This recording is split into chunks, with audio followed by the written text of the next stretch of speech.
Professor Rajnikant Sharma, who earned his master's degree in Aerospace Engineering in 2005. He began his career at the Center for Airborne Systems (DRDO), where he worked from 2005 to 2007.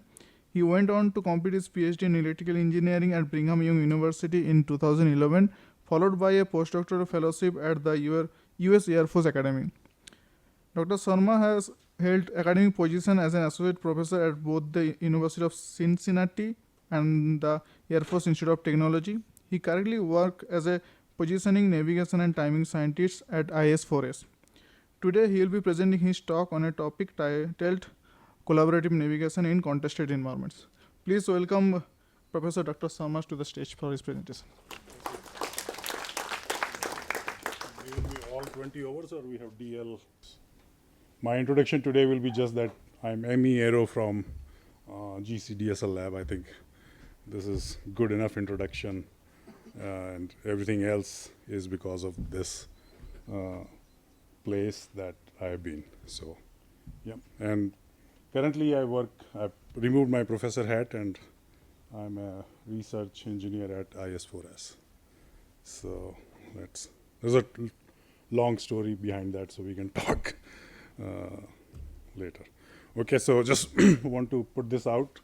I'm here on personal capacity, and whatever I'm presenting are my views, not US Air Force or IS-4S. So just want to put that out here. All right. So I work in multi-agent systems, collaborative autonomy, connected autonomy. Several examples are there. We have several applications in DOD.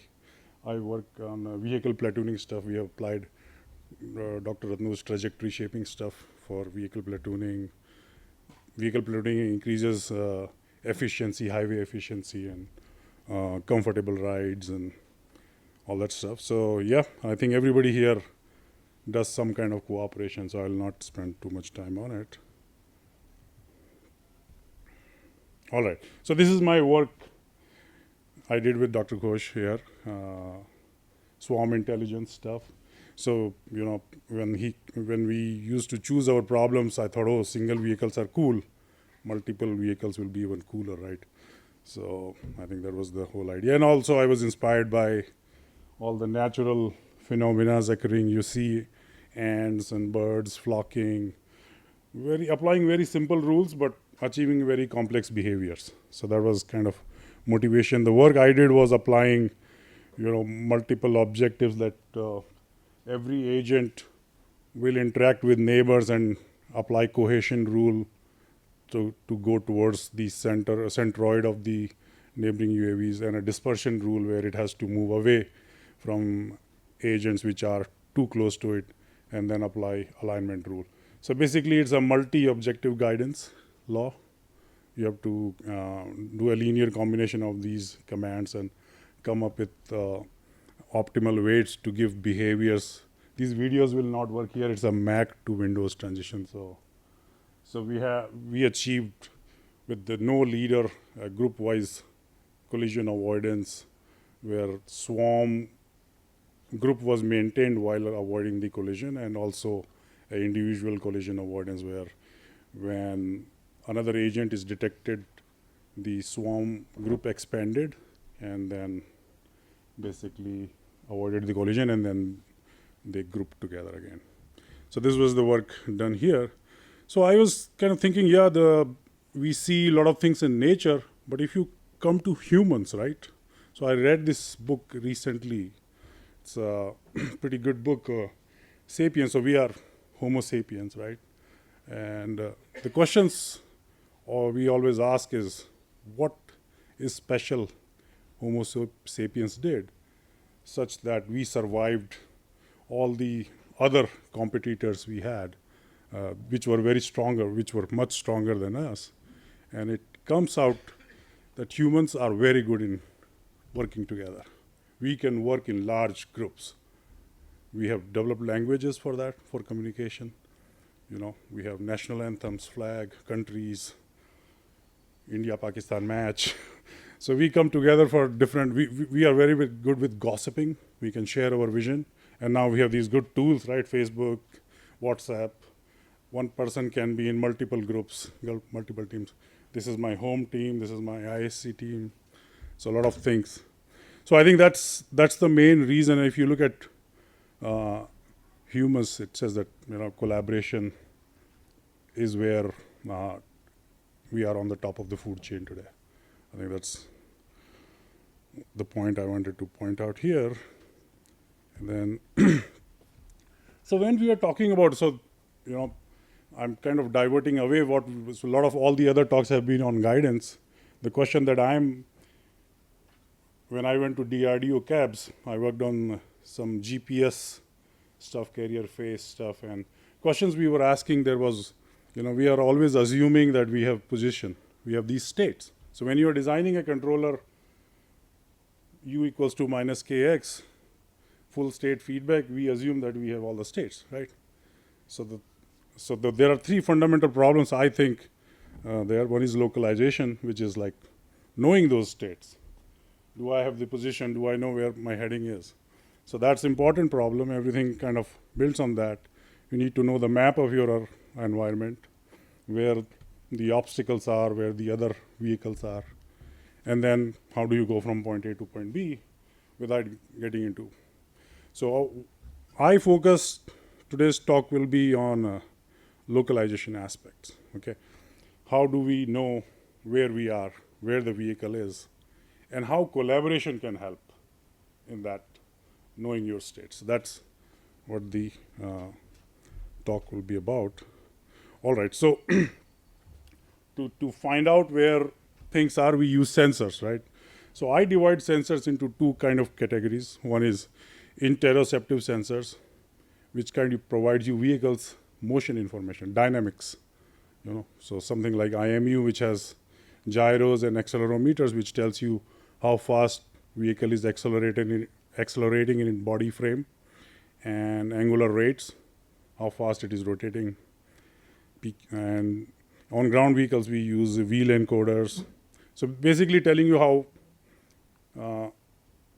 the vehicle's motion information. On the other side, you have exteroceptive sensors, which tells you information about your surrounding. Sensors like GPS, camera, software-defined radios, lots of sensors are there where we can look at the environment and see where we are.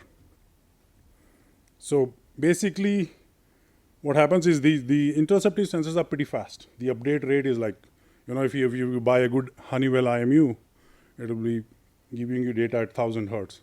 Okay. On the other hand, exteroceptive sensors are slow. Like GPS gives you data at 1 hertz, like one position reading per second. Cameras at 30 frames per second. So the interoceptive sensors are slow, but if you are using a UAV or let's say a hypersonic vehicle, if you are using GPS, in 1 second it will go a far distance, right? So you have to fill in that gap using interoceptive sensors like IME or something. So it's a combination. They work hand in hand. All right.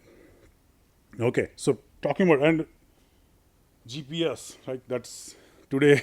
It was developed by Air Force, and now it's used by everyone, right? Like I don't think I can go 2 blocks without GPS now, or drive my vehicle without GPS. So it has become so prevalent in today's world, and so everybody knows how GPS works.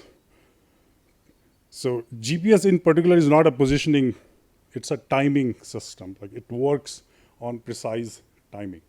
So it has 3 segments. One is the space segment, which are satellites. They are distributed in such a way that everywhere on the Earth, if there is no obstruction, you will at least see 4 or more satellites. There will be a direct line of sight to them. Okay, and these, and then you have a control segment, which is Air Force Base in Colorado, where they are sending corrections and ephemeris data and everything. So they take care of that part. And then there is a user segment, which is the receiver. So there are very good clocks on satellites, atomic clocks, $250,000, $1 million clocks. And on the other hand, you have receiver, which has cheaper clocks. So when satellite sends a signal, it timestamps it. There is a receiver which has a clock too, when it receives a signal, it timestamps it too. So you have, and then the signal is moving with speed of light. You can compute the distance. Now, if the receiver clock was good, then we will need 3 satellites, 3 unknowns, 3 ranges from 3 different satellites, and you can compute the position. But the receiver clock is not good. It has a bias. It has an offset that needs to be computed too. So then there is a 4th variable. That's why we need 4 satellites to compute 4 unknowns. And to my surprise, and maybe I don't know if you know that GPS is used more than, we know it's used for positioning, but if you go to banking system, stock market, even your power grids, they use GPS not for positioning, but for timing, precise timing, so that they can correct their clock. So when they are switching things or closing the market, they have precise time. So if you go to banks and power, you will see really lots of antennas on top of their roof for GPS, for basically. So GPS is used as a time keeping mechanism a lot there. So it's a good, there are a lot of other applications, but I'm saying, but it is very easy to jam too. So I'll come to that point. Just I'm not putting mathematical equations here, but when we are using sensors to estimate position, you cannot just say, okay, this is your position. You're giving some kind of probability to it. It's a random variable. And a funny thing about random variable, it is neither random nor a variable. So, so you associate some kind of probability distribution and say, this is what I think where I am, and this is the uncertainty. So basically, this is how you represent it. It's a Gaussian PDF where I'm saying this is the mean. So rather than saying exactly where you are saying, this is where I think I am in this ISC room, and this is my uncertainty ellipse. You represent uncertainty by covariance. So you're basically have mean and covariance. So if you only have IMU data or only vehicle information, you are just propagating this, right? Just integration, simple. So when you are integrating, or basically you're walking, closing your eyes and just counting your steps. And pretty soon you will be lost. If I ask you after 20 steps, I'll ask you, hey, where you are? Then you'll say, oh, I don't know. Most likely that will be the answer, right? So the uncertainty kind of grows if you are only using IMU or integrating and getting the position information. It's called dead reckoning. And when GPS is there, so until you get a GPS fix, you keep using IMU data and you integrate it and you reach, so your uncertainty increases. At time T1, you get a GPS fix and you update your position in your Kalman, whatever filtering technique you're using. Extended Kalman filter is a most commonly used technique where when you update using that GPS, your uncertainty reduces.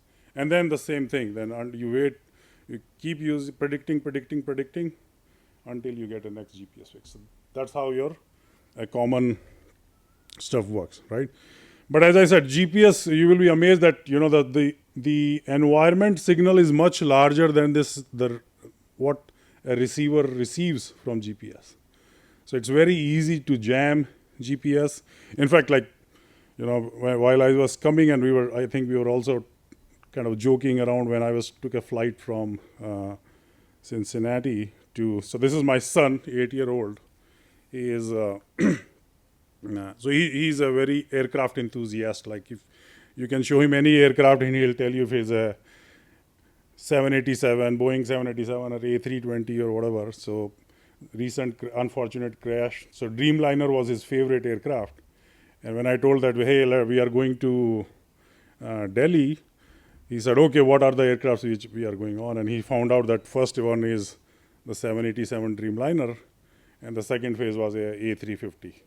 So he said, Daddy, I'm not worried about this 787 thing.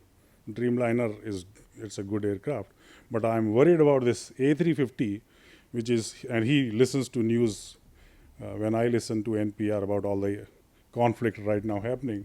He said, Daddy, our aircraft will be flying through Iran, and what if something comes up? So he is actually looking at the map at that time.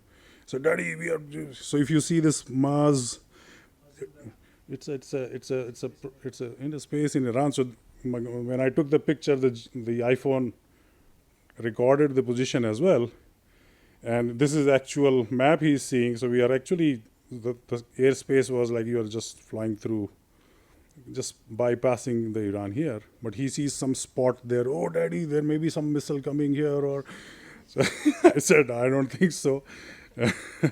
So yeah, it's why I'm showing you. And then when I was coming from airport here, there was a news: a GPS spoofing surge adds headaches to Middle East for commercial airliners. So commercial airliners depend a lot on GPS. Okay, so if you spoof it or jam it, and you are in a good airspace right now. See, we are just on the boundary here, right? And if there is a kilometer of deviation or hundreds of kilometers of deviation, we'll be in a wrong place at wrong time. So GPS can be jammed. So this is a website called gpsjam.org. So you can actually look at what places are around. So if you see India-Pakistan border, I don't know which country is doing that, but I think the idea is that so that people cannot fly UAVs inside, right? So that you can jam GPS. All the conflicted zones, if you see, GPS is, you can just, it's jammed. So if all the places, so if there's a requirement, so there is a whole community out there figuring out alternative PNT methods. We are using magnetic maps, we are using vision-based mapping, we are using, so there is a need to do GPS denied or alternative PNT mechanisms. So today I will not discuss that. Today I will see how collaboration can help in this navigation scenario when there is no GPS or when there is no stuff. So that's the kind of main thing here. So idea is very simple in collaboration. So let's say I don't have GPS. They have IMU, 2 vehicles. They are initially moving, but we have some kind of mechanism like a software defined radio. These days they are very cheap. You can buy them and they can tell you how far the other vehicle is, okay, using communication mechanism. So if at time T1, T2 and T3, I can measure, let's say, distance to other vehicle. Now so I can use those distances in combination with IMU data to actually jointly estimate the states. And you will see that although there is no absolute positioning information, the drift in IMU is, so the position drift is drifting slowly. And that's a good thing. So that means I can survive in a GPS denied environment for longer time if I'm collaborating, right? So that's the idea here. And if we extend this to more than 2 vehicles, we can represent this as a graph. And I call this a relative position measurement graph, where each vehicle is a node, and measurements between them, like either a range or a bearing, is an edge. And let's say there are some sources of absolute information, like, I see Mount Everest peak and everybody knows the GPS latitude, longitude of that. And if I can recognize, or if I see a Statue of Liberty whose position is known. So these are like kind of known landmarks. So they all be part of this graph. So the idea is, if I have this graph, and this is our favorite equations I've been using since my master's here, and we still use it, and so this is the kind of motion model. This is the your sensor model. So the question is, given this position measurement graph, can we estimate all these states? Okay. So now as a control systems people, we do controllability, right? Whenever we design controllers, we often check, is this state reachable with these controllers, or all the states reachable using a particular controller. Same way, observability is a concept where we are asking, given this sensor data, or in this case, given this sensor graph and landmarks, is system observable? Do I have enough information to estimate all the states of your system? So that's the question, and that's a very important question when you are deploying these multiple UAVs in a GPS environment. You need to answer that question, right? Hey, what kind of paths? So if a system is linear, then observability is not a controls function. Means either it is observable or not observable. You have to add another sensor to make it observable. Okay, but if a system is non-linear, the observability and in fact controllability are a function of the paths that you take. So if I take this path versus that path, I might have more information to estimate my states. So, so mathematical formation, like you have to jointly estimate all the states. So if we are talking about P north, east, and heading, so every vehicle has 3 states. If you have n vehicles, you are estimating 3 n states, given all these measurements over time period.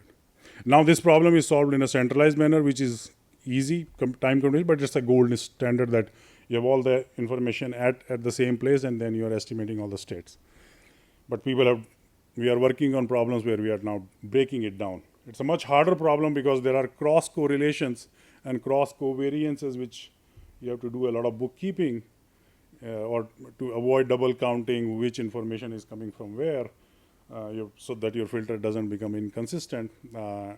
So so I will not talk about this stuff, but yeah, there is interesting work going on in this area where you have to answer what information should I share, whom should I share, like, because there is a communication bandwidth limited there, right? When you are in a hostile environment, you don't want to communicate. In fact, whenever we go to some people, oh no, there is no communication allowed between 2 agents because somebody can listen to it, or so you have to minimize communication. So you have to answer these questions like, should I send my current states, estimated state? Should I send my raw sensor data? So a lot of questions you can ask there. Today we are talking about this observability stuff.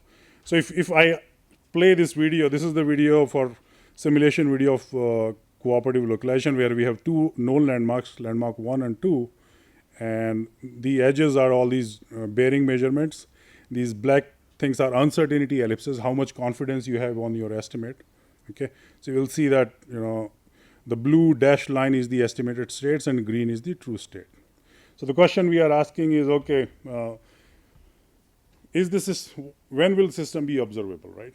What paths, how many landmarks, and what should be the topology of this RPMGs, which will make my system observable? So that is the question we are asking here. So because its system is nonlinear, we use something called Lie derivatives instead of a straightforward observability matrix. We use Lie derivatives to determine the nonlinear observability here. So what we do is we divide and conquer. We say that, hey, let's just find the observability of an edge between 2 edges. And so there are 2 types of edges, between 2 vehicles and between a vehicle and landmarks. So we just do this analysis. I'll just kind of give main result here. So main results say that, you know, maximum number of linearly independent rows contributed by an edge between 2 vehicles is 3, given these condition that vehicle are moving and they are not kind of on the direct path to each other, so they become collinear. Okay, so it's 3, and then if you do the same thing for landmark, it comes out to be 2, and then if you move to 3 nodes, you see that these 3 nodes can have different configurations, right, of these edges. We have this. It turns out that all these configurations have the same basis in the observability matrix.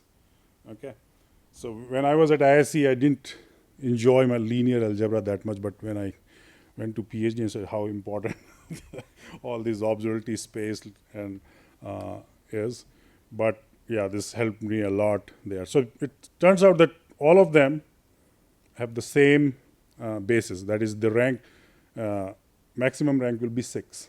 Okay, so, and then I kind of extended. This is the main result here, that if a graph is connected, then you can convert it to a 2-level tree, where any vehicle can be chosen as the root, and then, you know, it becomes this a 2-level tree. Then we know that each edge is contributing 3 rows. So you have 3 n minus 1 rows coming there if the conditions are satisfied there, and then 2 from 1 landmark, and then 1 extra needed from 1 other. So you need 2 landmarks and graph to be connected for this whole system to be observable. Okay, so and it's a very kind of I like this result a lot, in the sense that if one vehicle needs 2 landmarks for to be observable, and the whole group also needs 2 landmarks to be observable.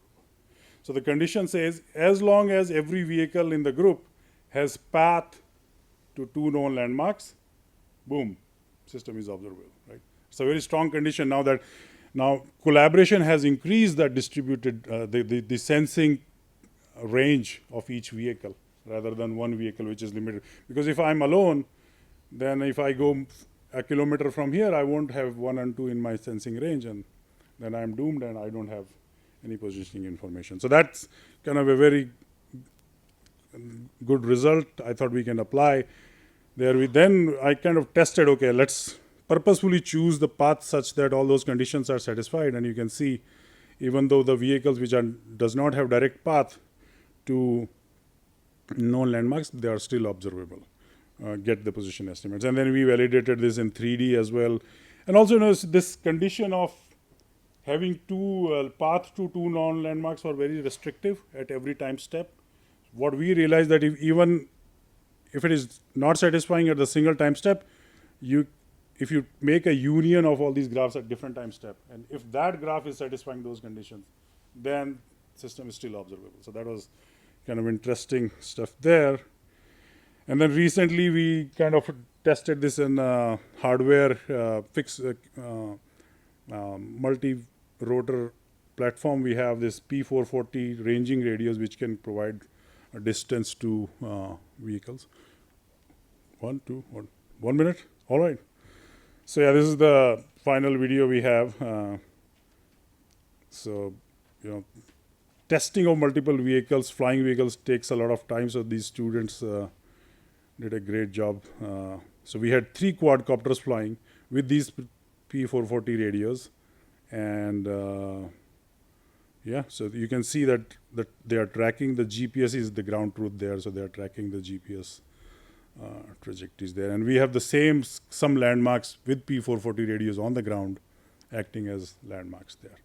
So I think I had a couple more slides, but I think I'll just end at this note here, and I will, thank you very much.